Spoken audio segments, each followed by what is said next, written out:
silence that surrounds him. Take it all in. Breathe. Forever be. Forever. Hey, welcome to the UnSung podcast.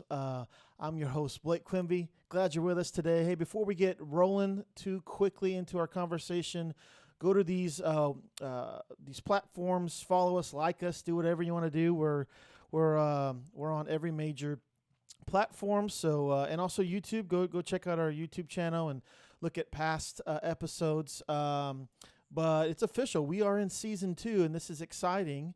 And we've had so many great guests. Today is just another notch on the belt, another great one. Our guest today has been a professional musician for over 20 years. He's played guitar with touring country artists like Perfect Stranger, Cory Morrow, Rick Trevino, and is currently traveling with Tracy Byrd.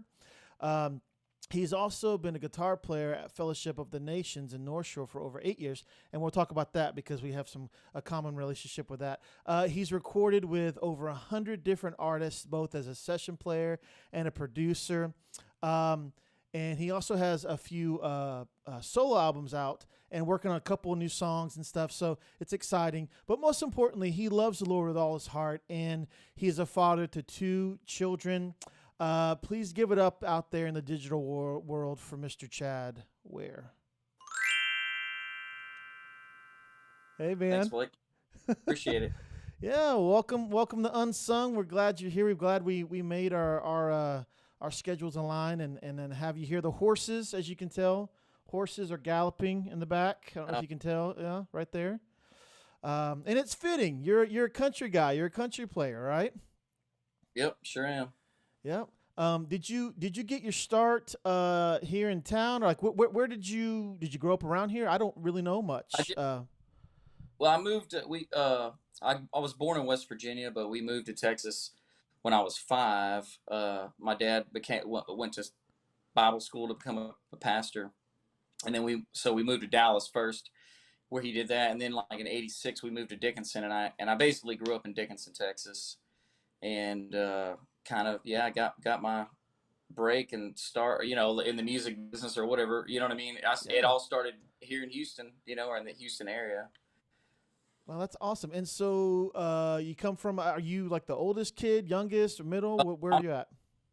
2 older sisters, and and a pretty musical family. My mom played piano, my sisters sang, and we would sing and play in church, and I think I started playing guitar in church when I was about 11 or 12, I guess.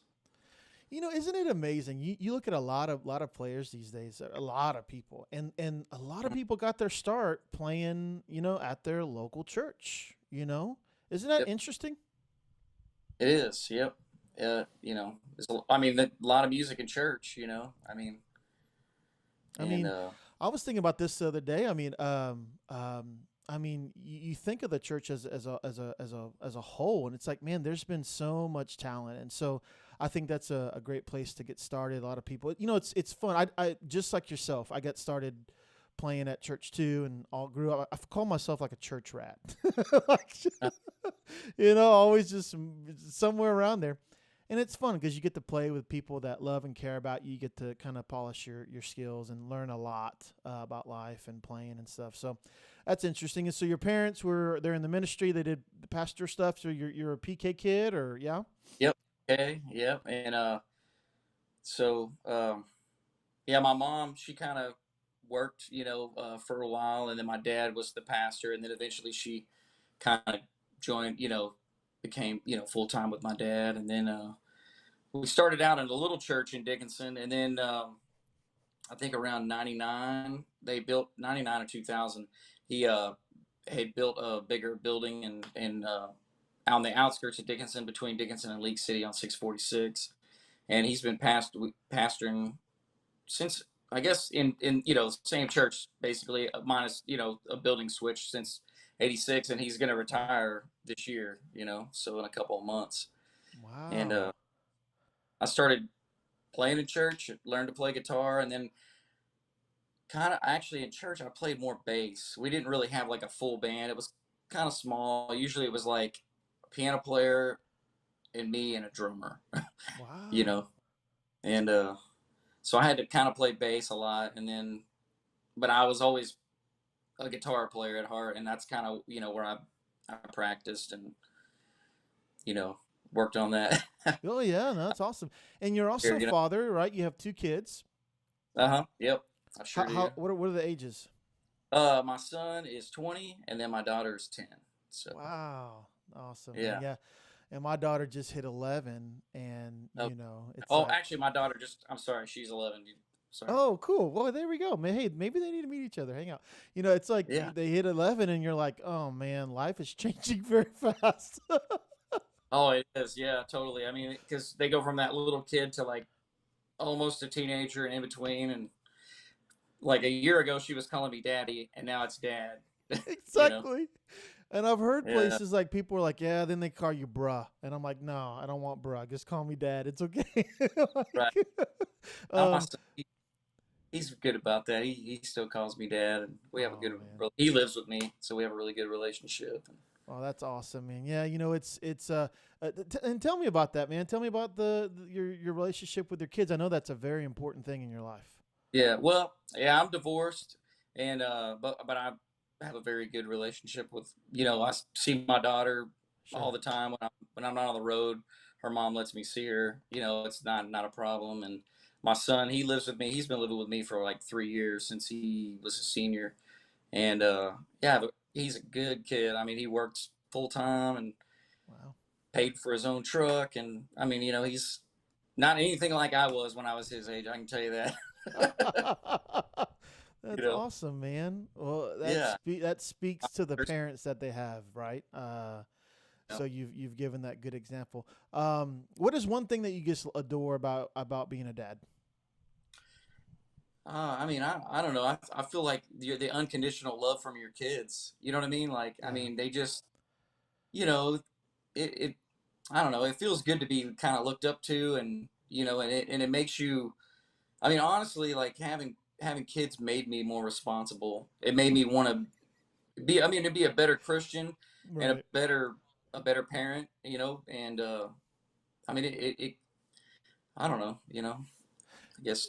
It's a lot, right? I mean, it's a lot to I mean, I have some friends now that are married now. They're having kids, and I'm like, man, it changes your life, but I think it's such in a good way though. I don't I don't see it as It, anything bad. It's such a blessing, man. it is. I mean, I had a friend. He's just turned 40 and just had his first kid, and I told him, man, it's the greatest thing. I mean, I mean, you love your wife, you love your parents, but there's like a whole nother place for the love for your kid, for your children, and Sure. and Yeah, I totally get that. So I had my daughter. We had my daughter, and then like a couple years later, we were blessed with my son, and I was thinking, there's no way I can open up more for another child. But man, instantly, just kind of like a switch went off, and it was like oh yeah, there's more than enough room.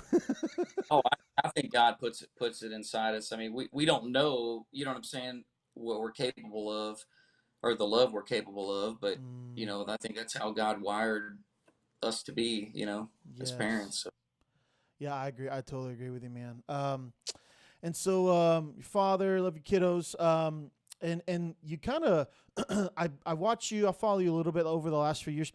Actually, I sort of met you.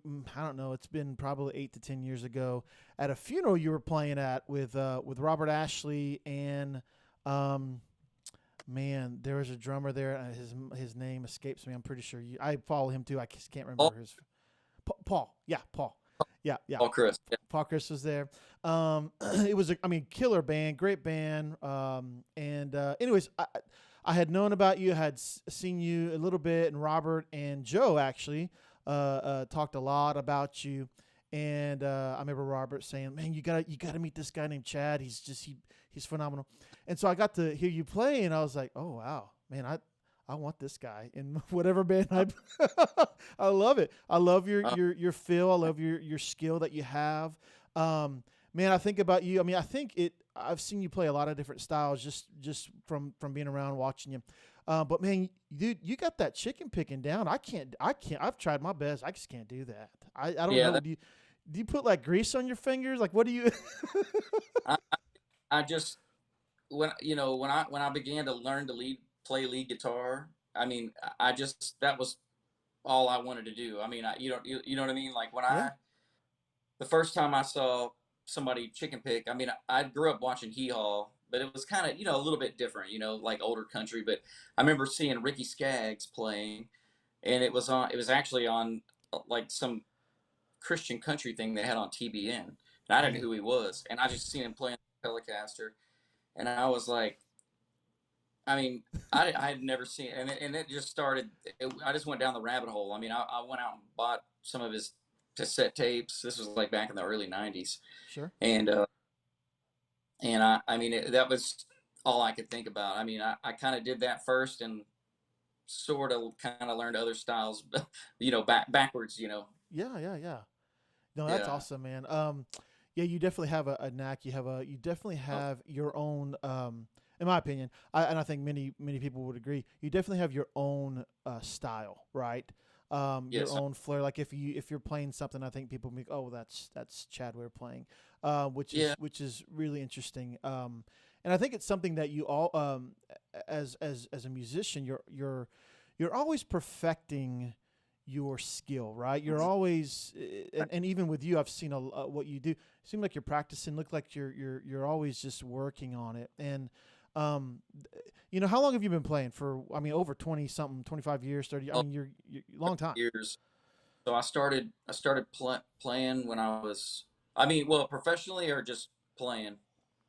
Yeah, Because yeah. I, Like when did you I start? Like, I know in church you did bass, but when you started just really being dedicated to that guitar, and, when did that really start for you? probably about the time I was 14. So, and I'm 44. So 30 years. That's when I really, you know what I mean? Like kind of Sure. jumped into it, and then started, my first paying gig was in a gospel band. And I played in some Southern gospel bands. Well, the first gospel band I played rhythm guitar. My sister was in the group called the Hawksworths, Wow. and this guy Don Hawksworth, he showed me my first lead guitar stuff, and kind of got me going. And then they had a band, and actually they had a bus, and they traveled. So in the summer times, I'd like hop on a bus. I was like 16, and went out with him a few times, and then Wow.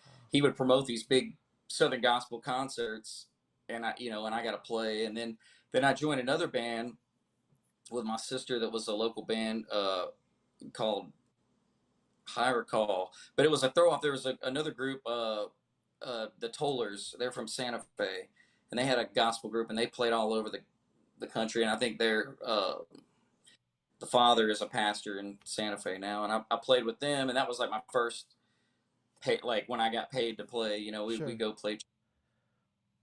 Funny story about that. When you go play a lot of these small churches, you'd have a lot of people like that have tambourines and they want to play along. And so I remember we used to go before we played, we'd go and hide all the tambourines, and like so no one could could play along. That's so good. Yeah. I did that at a church I was at for a while. My first Sunday I went there. I went to go kind of look at it. Then the next Sunday, I realized my when I visited that one Sunday that there were many tambourines. And so I remember that next week, my one like off my checklist was I got to find the tambourines and I've got to hide them. And man, I had a like a file cabinet full of tambourines. Everybody Yeah. wants to play drums, man. Oh, I know.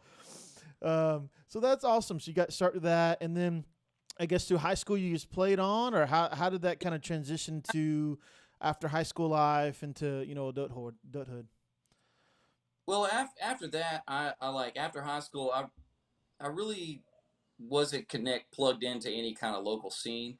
I went away to college.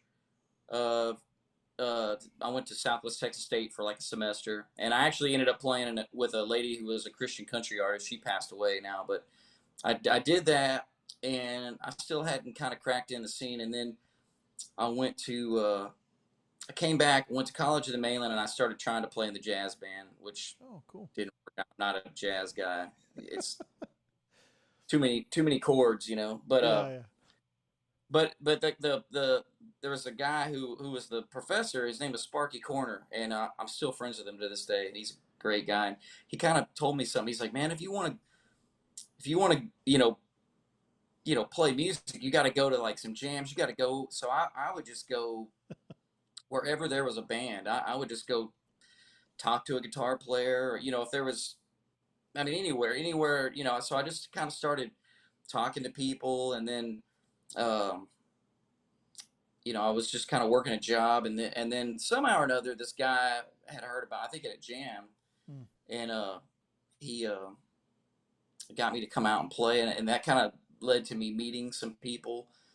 And then my first like gig was at a little Opry in Manville. So they have like if you don't know what an Opry is, it's like Yeah. a country music show. So they had a Friday and Saturday, and it was the Manville Opry. And so I went and auditioned and got the job. And there's like all these old guys. I mean, they're way older than me. And I was like 20, and I've always looked young. So I'm like 44, and I guess I don't look it. But Yeah. when I was 20, I looked like I was like 12. I'm not kidding. Wow. So I wear these like matching outfits every week, and I did that for 2 years, and it was like $125 a night. So I Wow. mean, you Yeah. know, back in 2000 or whatever, that was all right. I made Yeah. $250, and then I met some other people, another group. I don't know if I'm rambling on here, but I'm No, you're to good. get to where Yeah. there was a band called the Tearjerkers, and they used to play with Doug Supernall. Do you remember Yep. a guy named Doug Yep. Supernall? Oh, yeah, So yeah. Well, know well, Joe Daly. yeah. If you know JoJo, you know about Doug. Yeah, so that's where I met Joe. I had a friend, John A. Miller. I went to his jam, and he's like, "Man, you got to meet the Tearjerkers. Like, you'll fit right in." So I remember that's where I met Joe and Kenny King Wow. and the guitar player Kenny Jackson. He was like the most unbelievable guitar player I'd ever seen at the time, and still one of the best I've ever seen. Sure. And I would kind of hang out with them, and then Joe started playing with a guy named Mm-hmm. Stephen Chadwick, and Yep. and so I'd been playing at that Opry for a couple of years, and then Joe was like, "Hey man, you want to come play with Stephen?" And I'd never really played in bars too much or anything, and so I I was like, "Sure, I'll give it a shot." I mean, he had a lot of good stuff going on at the time, and so I went from playing at like bedroom volume at this little Opry to playing at Midnight Rodeo the next night in Austin. It was terrifying, you know what I mean? Because I mean, I had to learn all this music, and I had never, you know what I mean, like played like out, like Sure. that, and that kind of started, my pro- professional career. Well, sure. I you mean, know, it. I mean, it is something different, right? I mean, you're playing the probably what the country standards with the Opry guys, right? I mean, yeah, you're doing that. old stuff, you know, Yeah. So I think that's different. I mean, of course, it's way different than what music is today. What we're really country music or pop country, whatever you want to call it. It's different. I think, and I've always had that thought, like because I love I love all kind of music, but country music just always feels fresh to me sometimes, depending on the artist, but usually pretty fresh. But I've always loved the guitar player in every country. I love listening to what the guitars come, and I've always thought, when you listen, say you have an artist you're playing with, say whoever it was, and are you sitting there like sweating over the guitar part, saying, "Oh my gosh, I hope I, I hope I get this like riff for riff, lick for lick," or are you just so kind of like, "I'm just gonna go for it"? yeah, I mean, so my first opportunity, like, I mean, for like, are you talking about like an artist, like a big artist, or just Just like guys you're playing with, yeah. When you got your start there in Austin, coming from oh Opry to something like, I mean, do that gig? Yeah, I mean, because I mean, it's like I've never been like played in a PA that was like where you can hear the PA, you can feel the right, subs. I mean, always like just real small. Even the church stuff that I did was kind of small, and we just did a. I mean, when you're even when we were doing the gospel thing, you have they do 30, 45 minutes. You know what I mean? Like, it's Sure. not 3 hours worth of music. I mean, 3 1 hour sets. And that is really when I started putting everything together that I had learned. Before that, I mean, like, it was like, you just play little short solos, but you have to, I mean, you know what I mean? You have to be able to Yeah. play a long solo, improvise. Sometimes you got to improvise or vamp and extend things. And that was, you know what I mean? That was a big learning curve. And I didn't, they actually fired me like, probably, I think I played with them in starting, I remember it was September. And then I think around, I don't know, the beginning of the year, they fired me, and they got, well, I mean, it was actually turned out to be the best thing that, like, that really actually was a God thing. Sure. But, so they fired me because they had a manager, and he was like, man, y'all need to get somebody that's, not as so green. Mm. And it really kind of bothered me. I felt bad. So I went to play with this other band, and they're still around, or a remnant of it. It's called the Posse. Okay. And Posse would open up for like acts, you know what I mean? Like, and Steven did too. I mean, but we started opening up for like Johnny Lee, and then Wow.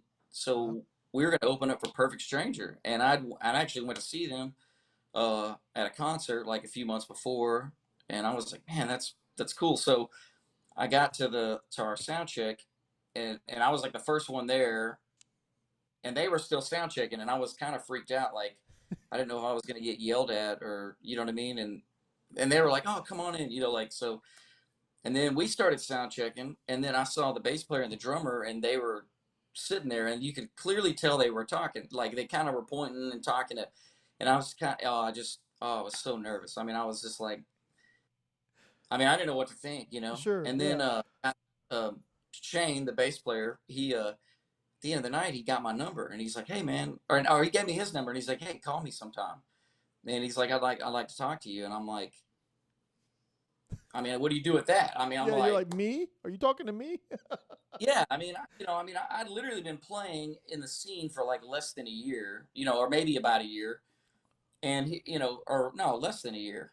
And this guy, and so I kind of worked up the nerve, and I'm like, well, I'm gonna call him. I just want to see what he wants. And so we were just kind of talking, and he had another project that he was working on with another guy who was in Perfect Stranger at the time, and he was kind of telling me about it, and that they might want to be interested in hiring me for that. I'm like, yeah, I'm in. Well, then a few months later, I kept communicating with him, and then he was like, hey man, he's like, do you want to come play with us? And I'm like, well, yeah. I mean, when are we gonna? I mean, I thought he was talking about the other deal, and I'm like, he's like, no, would you be interested in playing with Perfect Stranger? And I'm like, Oh, wow. yeah. And so he's like, all right, well, we'll give you an audition. So they mailed me some CDs, and at that point, the band had kind of lost their deal, but it was still, had a bus. And so they're like, well, there's no piano, no steel. So I had to be able to learn all the parts. You know what I mean? Like, Wow. play Yeah. enough guitar To to cover it. Yeah. cover the guitar and cover the other parts. And so I went, I mean, it gave me 2 months to work on it. And I mean, I worked on it every day for like 8 hours. And then I showed up for the gig, and their guitar player was still there. And he says, hey, his name is Richard Rains. And he said, hey, man, you play everything you know, and everything you don't know, I'll play. And then I'll play the next, and, we'll just do that. So he just let me play everything. And then at the end of the night, they're like, hey, you got the gig. And I'm like, really? You were like, whoo. And the player Richard, he's like, all right, I'll do one more gig with you, and then it's all yours. Well, I go show up the next week for the gig, and he wasn't there. So and that Wow. and that yeah, and I mean, had I not got fired from Steven and went with this other band, I would have never. And that break right there, Mm. is literally responsible for me getting every other gig that I've had. Had I not got that, I just don't see how I would be where I mean, not, I wouldn't have got the opportunities to do the things that I've done. Right. Right. Right. I mean, and it's one of those things you look back, right? I mean, you're you've been playing for a long time. You look back at these opportunities and really seasons, right? I mean, there's there's seasons in everything from bands to jobs to whatever it is, relationships. And you look back and you're like, man, that was yeah. I mean, I think what you said at the beginning of before you started talking, it's like this is God's hand on my life, and so I think that's really interesting because that propelled you to all the other things that you're doing. I was just kind of reading your bio a little bit, just with like Cory Morrow, Rick Trevino, Tracy Byrd, and those guys. They've had some great big hits, and you've been a part of that, right? I mean, Oh, you've done a lot of their live stuff, and I'm sure hmm some session stuff along the way. yeah. You were saying like about uh, the seasons or Sure. Yeah. God, seeing God's hand in your life. Well, I kind of like I always had a conflict because the way I grew up, it was pretty strict, kind of Pentecostal.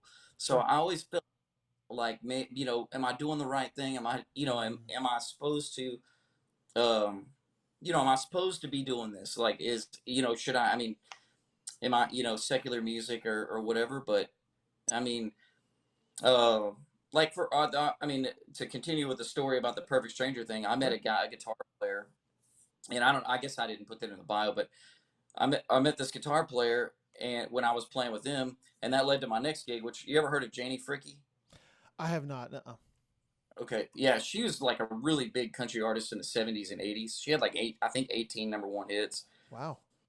and so that gig led to the gig with her because I met my friend Jason Lerma, and he was playing with Aaron Watts at the time, and he plays with Okay. Roger Krager now. Okay. Yep. And they called him for the gig, at that point, the Perfect Stranger thing had disbanded. And then they called me, and honestly I didn't know who she was either. I mean, and then I looked her up, and it was like one song, and now I got to that gig, which I got to play on the Grand Ole Opry and do a Oh bunch of cool man, stuff that's with cool. her, and that kind of led to every other, you know what I mean, every other thing. And so 20 years later, I look back and I do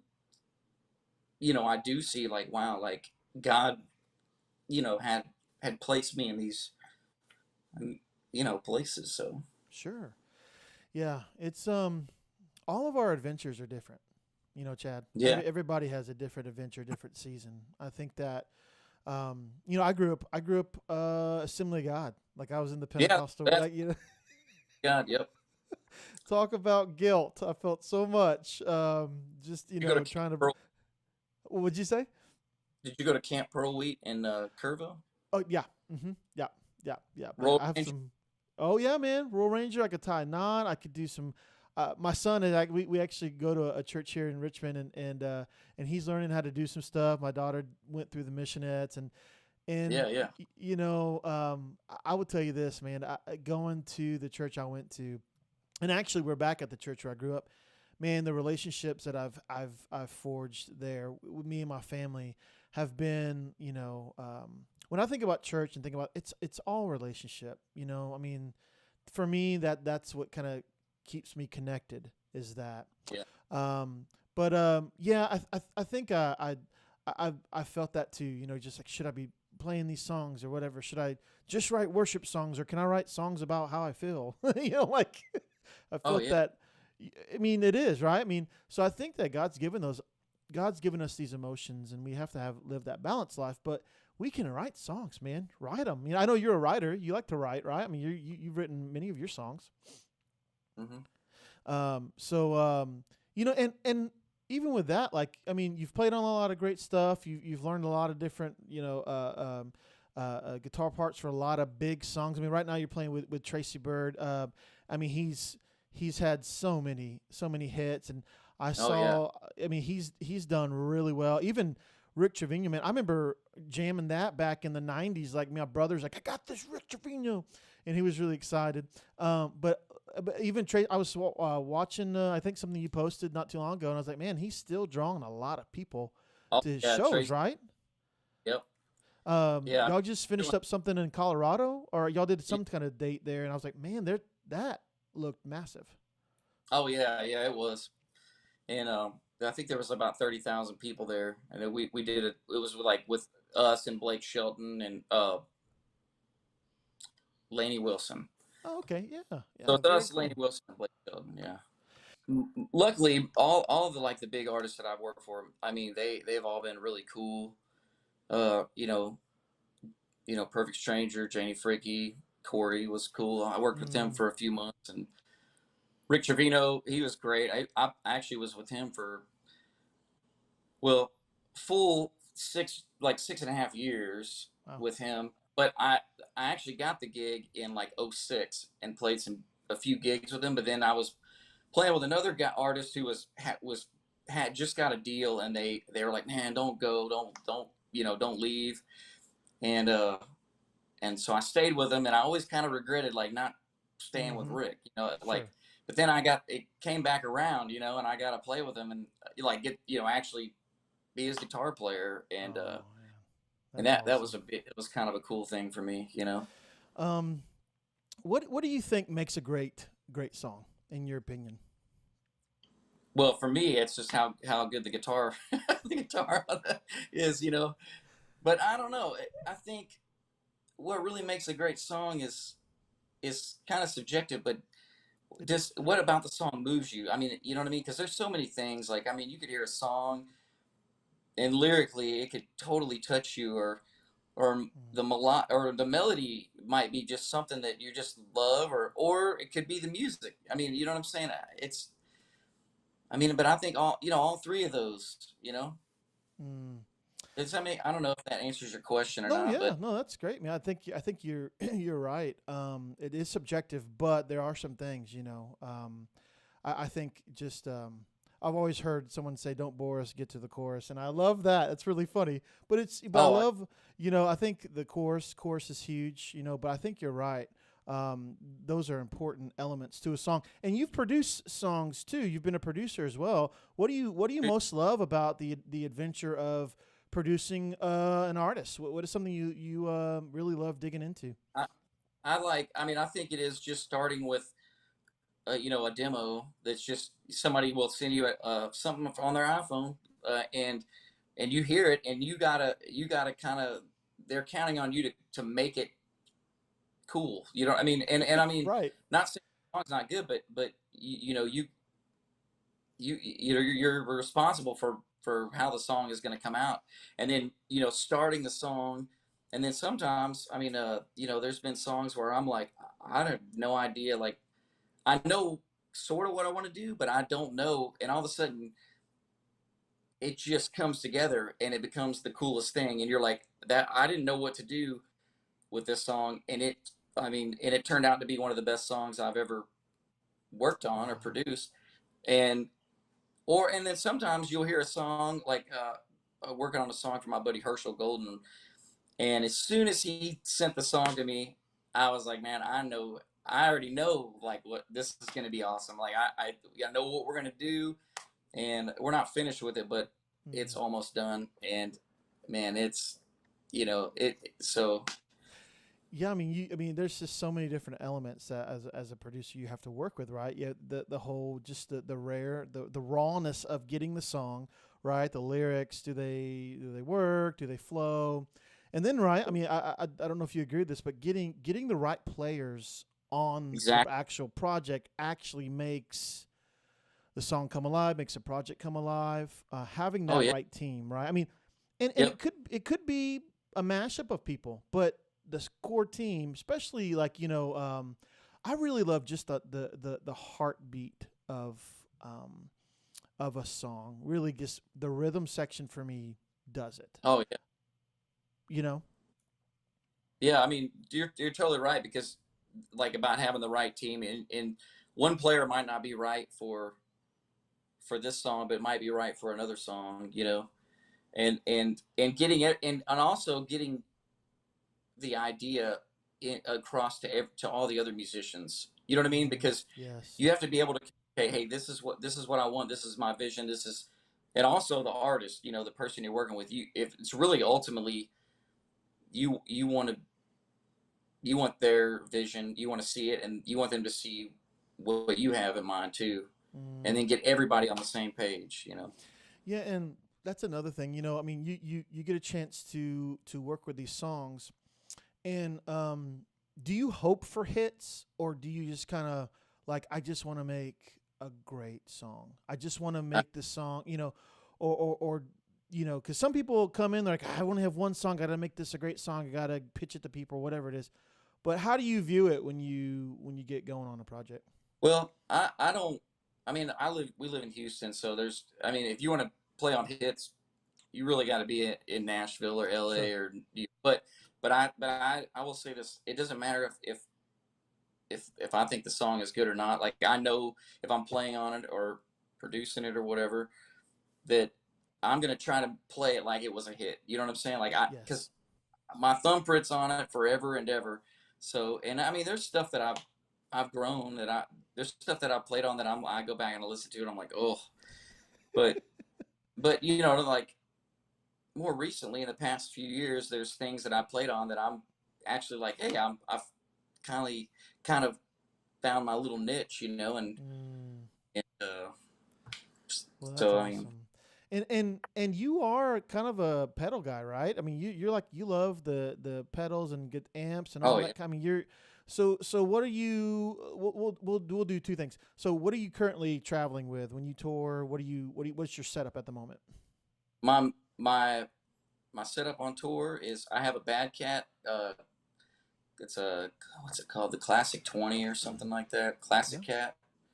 It's just a volume and a tone. And then I got our buddy Robert Ashley. He sold me. He had a PRS amp. yeah, It's like and I bought it just because I knew he had it, and he brought it out to a gig. I was playing a local gig with Stephen Brown, Stephen Chadwick. We're buddies. oh So the great, whole thing. yeah, We were playing in Richmond back in like January. I was just filling in, and he brought that amp out, and I was like, "It's the best sounding amp I've ever played on." So that's my main rig, and the Bad Cat is a backup, and then I have a couple, two or three amps here at the house that I use for recording. And what's your main? Do you have a couple guitars you take out with you on the road, or what's your main couple ones you bring? With Tracy, I have two tellies that I bring out, and one is basically a telly and then a backup in case that goes down. And then when I was with Rick Trevino, I gotta live the dream and play like four different guitars. Like when you're a kid and you see these people switching guitars, you're like, man, I want to do that. And so with him, I was playing like a telly and then one tune down a whole step, a drop, and then drop C, Yeah, a 12 string electric, and a gut string guitar, or classical sure. style guitar. Yeah, And that's then awesome. but yeah, with pedal wise, Yeah, pedals. I'm Yep. to compressor, a JHS Morning Glory. That is Mm-hmm. like, I leave those on like almost all the time. It is the greatest combination I've ever found. And then what else am I using? Oh, I got this overdrive's on my board. It's like $25. It's called a Moski Silver. Wow. It's like a Timmy clone, but Okay. everybody says that's played mine that has a Timmy said it's better. So I don't know. And then I'm using a HX effects, you Okay. know, Cool. Yeah. for like delays and tremolo reverb and all that stuff. Yeah, and I think it's real interesting because I wouldn't characterize myself as an electric guitar player, but like Hmm. worship electric guitar is a little different than what you're doing. Like, it's just a different feel. And so Yeah. you know, I get to play with a lot of reverb and a lot of delay, and it makes me sound like I somewhat know what I do. But so I want to just kind of throw some stuff at you. A couple years ago, my wife got me this telly, right? Just as like the Squire telly, this white telly. Really loved it. Had some humbuckers in it. I took it out and I put some Lawler pickups. I don't know if you've ever heard of these Lawler Oh, pickups. And then recently, I just got all the cabling just kind of upgraded to kind of like Americans, that would be an American telly or something like that. So, and I got it back and I played it and I was like, man, it's amazing how different elements in electric guitar really. Because you're trying to get the highest output of your pickup, right? So you're trying to get that out, and it's amazing when you pick up a great guitar, or if you've had one kind of modded out or whatever, man, it makes a world of difference. Like even yeah. like the pots and stuff. I mean, right? I mean, have you ever run into that?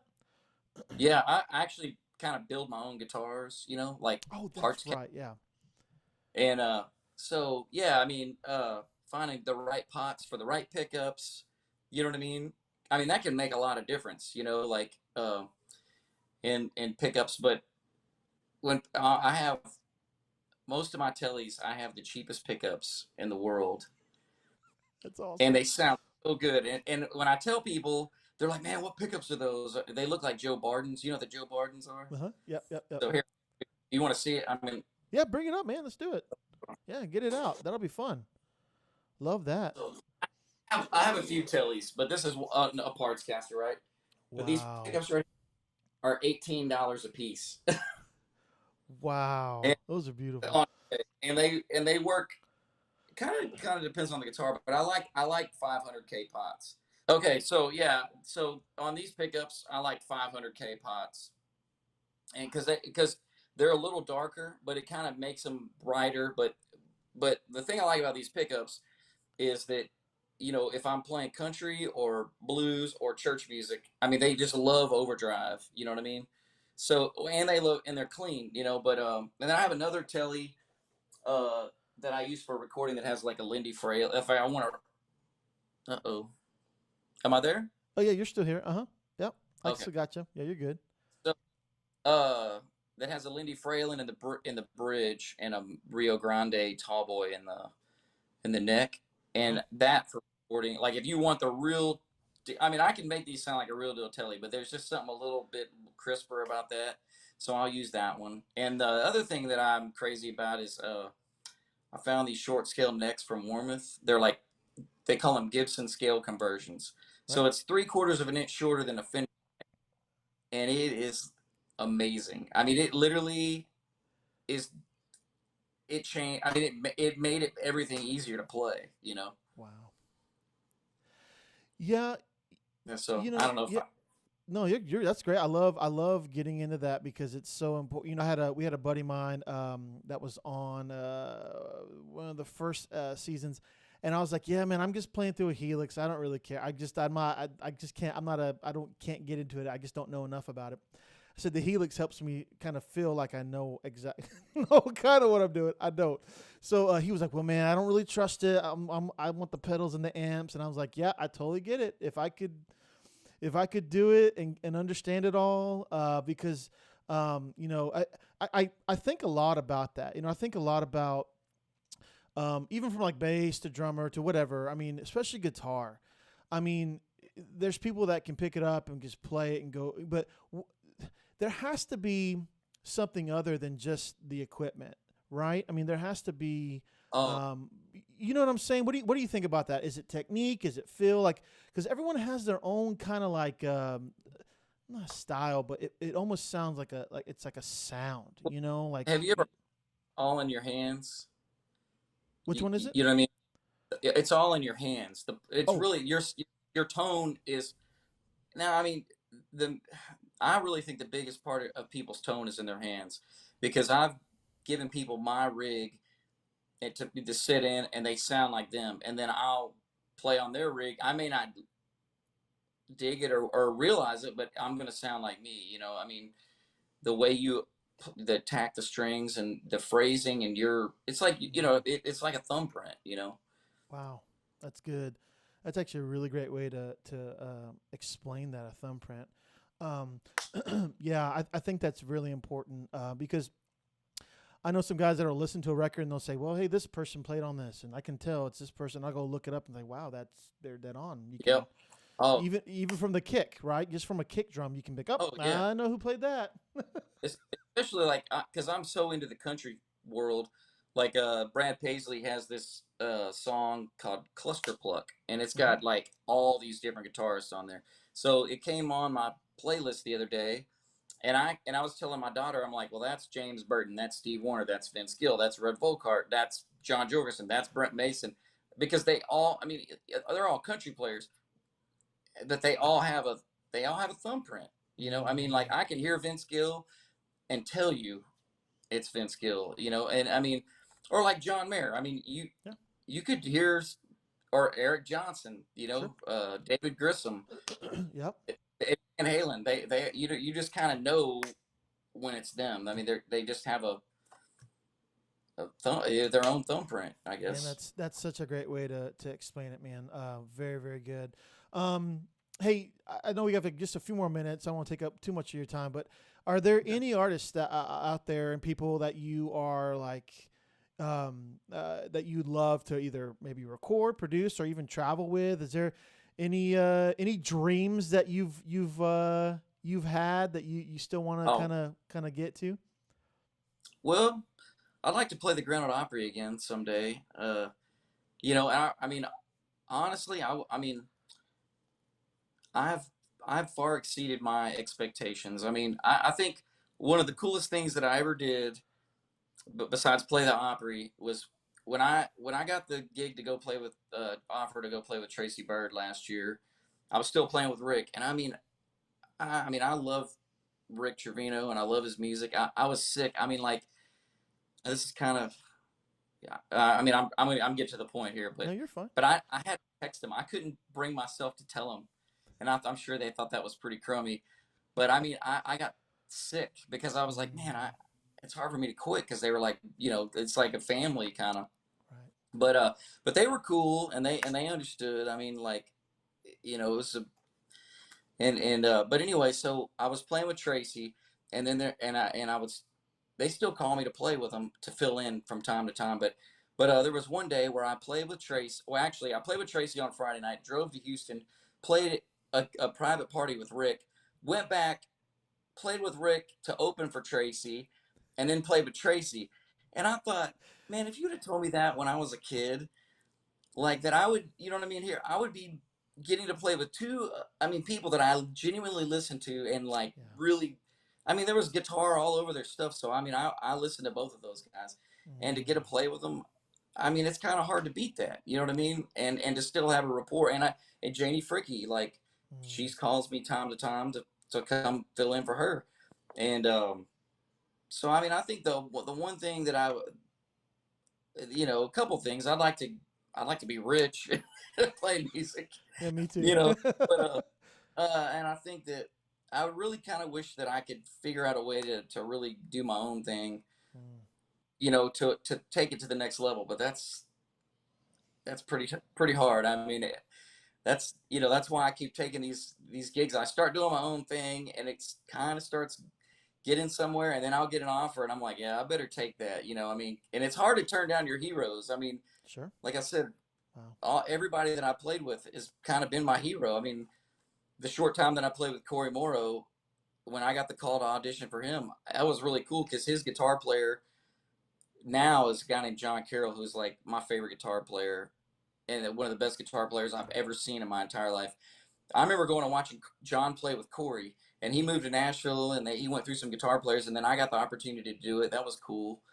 And now, John's back with Cory, and but I don't know. I just it's hard for me to. I don't know what's next. I mean, I'm just trying to make a living, really. I mean, that's Yeah. what it boils down to. No, I love that, man. I think sometimes we never know what we're gonna walk into. I think Yeah. uh, someone I had a professor tell me one time. They said, God knows our future, and we're just living in the past, and we're walking through that. And it's interesting because when you were writing your bio, you're like, man, the most important thing is my kids and my faith in Christ, and I love the Lord. And I think that when we just kind of hand over our life, right, hand over our heart Yeah.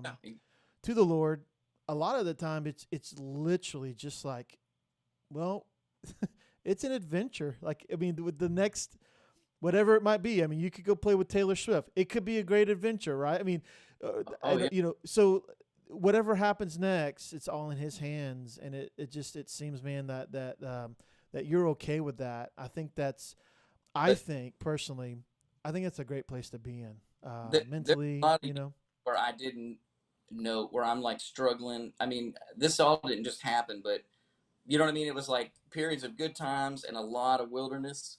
Sure. And the Bible says the steps of the righteous are ordered by God. And so the you know I didn't always do the right things, but I think in my heart I always wanted to do the right things. and eventually, I had my struggles, and like when I went through a divorce, which I didn't want the divorce, but it Right. happened, Right. and I mean, it was the most devastating period of my life, Mm-hmm. and but right after like that happened, the split happened. I ended up Rick Trevino called me. They called me and they're like, "Hey, do you want to come do a show?" And so I did a show, and then it led to being in the band, and and so like during that time, man, I was just broken, but I had something to do on the weekends, because every weekend I would be out. Most weekends I'd get to travel, and it just got my mind off of it. And Mm-hmm. honestly, I mean, I didn't say this earlier, but I've tried to do other things. Like I failed out of nursing school twice. I mean, I actually, when I was playing with Rick, I kind of quit for in 2020, at the beginning of 2020, to go to nursing school, and then COVID hit, and then I kind of got out of nursing, went back with him, and I always said, I'm like, what, I'll probably just do this gig until he retires, you know what I mean, because it was kind of a part-time thing, and I'll figure out a way to. And I was playing a lot around town, and I said, this is the last artist gig I'm ever gonna have. I mean, like, I had no, idea, that I was gonna get a call from Tracy Byrd, or his Mm-hmm. manager, and I almost didn't take that gig because I was, I don't know. I was like, I don't know if I should do this or not, and I talked to my dad, who's a pastor, and another minister who mentored me, and they're like, man, this is an opportunity. You got to do it, and so I And did it. that's I mean, awesome, and, man. and Yeah, that's so cool to hear cool. I just that. can't even explain it. How everything's kind of worked out for me. Yeah, that's so neat, man. That relationship, even just with your father. Hey, Dad, I want to go do Oh, this. What do you think? I mean, I do that with my dad all the time, and he's my best friend. And but like these, even like we brought up Robert Ashley. I know he's been a great influence in your life. big time. Um, and Rob's been, he's been a a great connection of people, a connector of people, especially musicians, and such a Oh guy yeah. who it I can see he's just there when a lot of the times it's no one else is there, but he's there. He's there to talk with you. He's there to hang out with you. I Oh think yeah. that's a testament to who he is as a person and really as a friend, right? Um, Yeah. He's actually responsible for me getting back into church because there was a period of time where I wasn't going, like, I went through my wild phase and all that, which sure, sure, I don't really talk about, but I it's kind of one of these things where I'd be playing at church, and then I'd do something and my dad would find out. I was going to my dad's church, and he's like, you got to step down. So finally I just said, you know what, I'm not going to go to church because I felt like what's the point, you know what I mean? sure. I kind of felt, you know like I Got it. Yeah, just no, yeah. belong there or whatever. Well, then I met Robert, and I remember, like, Joe. I was playing in a band with Joe. We had a regular gig on Wednesday nights, and Robert DeBlanco and Lee Munger, and Robert came every week, and they're like, "Oh, that's our worship leader." And I'm like, man, I was drinking and partying and stuff back then, and I just kind of avoided him like the plague. I'm like, I mean, I didn't know him. I mean, I thought he was a nice guy, but then I kind of got to know him. He was really kind, and then he invited me to play at a rodeo Sunday, and then that led to like an Easter service, and then he's like, hey, do you want a job working at the foundry? And I needed the Wow. money, you know what I Yeah, mean? I was like, yeah. I'll go play at church. And then, man, it just turned my whole life around. Wow. Wow, that's incredible. And we actually share a common relationship, not just with Rob or some other people, but with the Fellowship of the Nation crew. Yeah. Um, when I was I just hit 42. When I was about 24, 25, I was just playing churches and playing bass and stuff. And I think it was every Tuesday or Wednesday, I would drive out to, I think they're at a different location now, but I drove out to, like, man, I don't even know where it was. It was somewhere on the other side of town, always stuck in traffic. Like, it was like far away. And it was like $50, but again, like you, I was like, I needed the money and I needed to play. I needed to play as much as I could. And the Brady's were so sweet and caring, man. Like Oh, they're they're they're the best. they're the best, man. and they have such a great heart. And what I love most about them too is that, they have that artist heart, that creative heart, and like Lisa, like she's a great singer, like did that whole thing, Yeah. and now the boys are like, every one of them are very, very talented players in their own right, and have done some things, and so being connected with them is like, man, they were encouraging in a time of my life where I really needed it, and but They really ministered to me a lot too. I'm not, I mean to interrupt, no, but you're good, yeah. So you get to play there whenever you're in town, or how's that usually work out? yeah, I mean they're kind enough to like they're like, hey, tell us when you're around. Even when I was playing with Rick, I played most of the time, but there were times where I couldn't make it. But they've always been so kind and just, I mean, it's like a family. You know, I've been there 8 years, and they've seen my probably me at my lowest point. And they're always encouraging and yeah, I love that church. I love them. You know. Yeah, I mean, it's something about when you really find that real relationship in a community, especially church community or band community, and when you're down or when you're up, they're with you, right? They're rolling with you. And part of, as we kind of ran out our time, man, I appreciate you coming on, and I'm cool. I'll go a few more minutes, whatever, yeah. you know. Okay, great. A big part of what we just try to accomplish here is just encouraging people, hearing their story, encouraging them, and what people say about you is that you're very honest. You're an honest guy. You have a big heart, and you love to help people, and you're super smart. um, I, um, I, I'm not, I mean, I do, I love people and I try to be kind and sometimes maybe I'm too honest. I don't know, no, we got you to know, be but, honest in life, man. And yeah, and one thing someone said about you is that you have a deep love for God and aren't afraid to share your faith. And I think that, to be honest with you, man, in the arenas you're in, the where you're traveling and stuff, people like you that love the Lord and want to share the gospel to whatever arena you're in, whatever people you have with relationships. I think it always happens within relationships. I think that's important, man. So as I get to know you and people that know you talk about you, it's so refreshing to hear that that a Christian's living out their faith, and they're not no, ashamed. They're gonna have a good time playing and doing all that fun stuff, but the biggest thing are God and family. So, yeah, and I know that's that it seems like with you, that's not just like a cliche that a country artist would say. Like it's a right. real, like that's life and death for you. I try to be I mean, I try to be the same person all the time. And I mean, you know, God is, well, he's always on my mind, always in my, you Mm, know, in my yeah. thoughts. Yeah. Well, praise God, man. And we love to encourage people, but also, you've been around for a long time. You've seen a lot of things. You've probably seen, sound guys you have to encourage, lighting guys, musicians.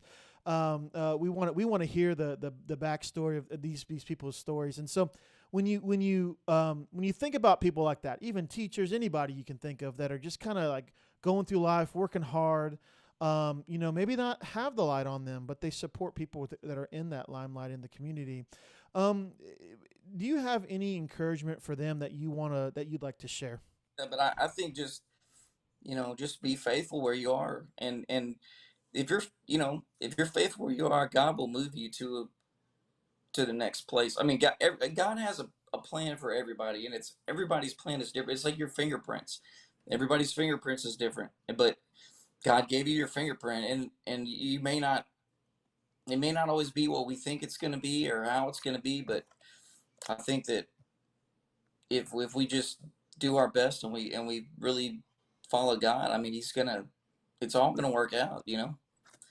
I mean, if you end up in heaven, I mean, that's the end Right. goal. I mean, Yeah. that's the prize, you know, is finishing the race. So I mean, I think just doing the best that you can, you know. Mm, yeah.